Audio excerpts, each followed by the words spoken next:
Title: Popped Too Soon. Written by Elroi Novel Library. It was my third time stepping onto a dating show stage, not because I couldn't find someone, but because I was tired of people pretending they knew me before even shaking my hand. This one was called Pop or Not. 20 women stood in a semicircle, each holding a balloon. If they weren't interested after my introduction, they'd pop it. Brutal? Absolutely. But weirdly honest. I wore my usual work boots and a plain blue jumpsuit, the kind that had paint stains and an embroidered coal patch. I knew exactly what would happen the moment I stepped out in it. As the spotlight hit me and the host shouted, "Here comes Cole," the popping began, 5 balloons gone before I even reached center stage. I gave a small nod, my smile casual. The host, a flashy guy in a velvet blazer, leaned in. "All right, Cole, tell the ladies what you do." I shrugged. "I'm a plumber." 3 more pops echoed around the studio. The host winced theatrically. "Ouch!" That took out a few more. "Anything else you want to share?" I hesitated for half a beat. "I have a daughter. She's 5. Another pop. Now only 1 balloon remained, held tightly by a woman with auburn curls and a curious smirk. She looked intrigued, unbothered. The host raised his brows. "Lila, you're the only one left. Are you sure you want to hold on to that balloon?" She glanced at me, then smiled. "A job is a job. And a man who's raising a daughter? That's not a red flag. That's strength." Gasps rippled through the other women. One muttered something about throwing her chances away. Another scoffed. But Lila stood her ground. And I couldn't stop staring at her. After the cameras stopped rolling, the crew wrapped up the set, and the glitz of the moment faded into background chatter. The host pulled me aside. "You've got 1 shot here," he whispered. "You still want to play the humble card?" I looked over at Lila, who was chatting with a production assistant, completely unaware of the attention she was about to receive. I walked back to center stage. "Before we go," I said, "Mic still on, I think I owe everyone a bit of honesty." Lila turned to me, eyes curious. "I'm not just a plumber. I own the company over 24 branches across the country.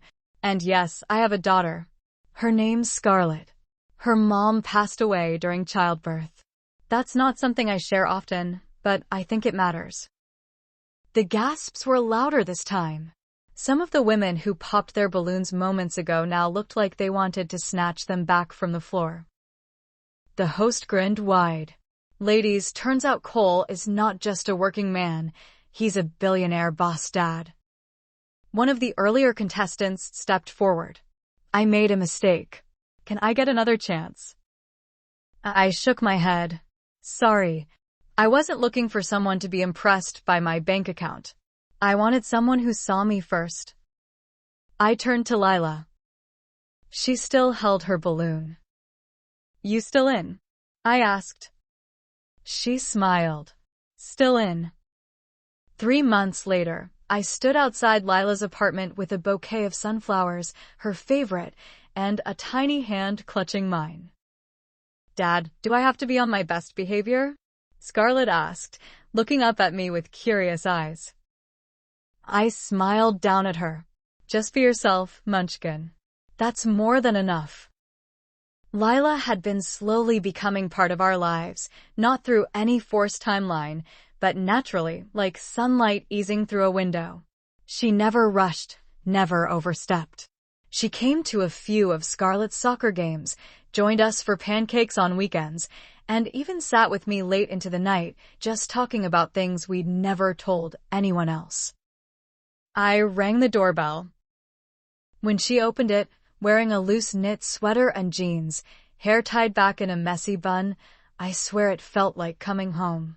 She crouched down and smiled at Scarlett. "Hey, superstar. Ready for our cookie decorating competition?" Scarlett squealed and ran inside. I stepped in after her, heart full. That night, After Scarlett had fallen asleep on the couch with frosting on her nose and sprinkles in her hair, Lila and I sat quietly on the balcony, the city lights twinkling in the distance. I used to think no one would ever see me past my job title, I said. Even after building an empire, all people saw was what I could give them. She leaned against my shoulder. And now? Now I feel seen. Really seen. She turned to look at me. You know, I had my own reasons for coming on that show. I wasn't looking for love. I just wanted to prove to myself that I still had the courage to say yes to something unpredictable. I looked at her, hand brushing hers. Well, thanks for not popping your balloon. She laughed. I almost did, you know. But then you smiled, and I saw something in your eyes, something honest. And I knew I had to wait. I took her hand fully into mine. I didn't think anyone would choose me without knowing the money, the company, the name. But you did. And I don't ever want to take that for granted. Lila's eyes glistened a little. I'm not perfect, Cole. I come with fears, old scars, trust issues. I leaned in. Good. So do I. Let's figure it out together. And right there, under the stars, the man who pretended to be a plumber and the woman who saw through it all began something real. No cameras. No staged lighting. Just two hearts, choosing each other when no one else dared to. Because sometimes, the best love stories don't start with fireworks or fate. They begin with the one person who refuses to pop the balloon.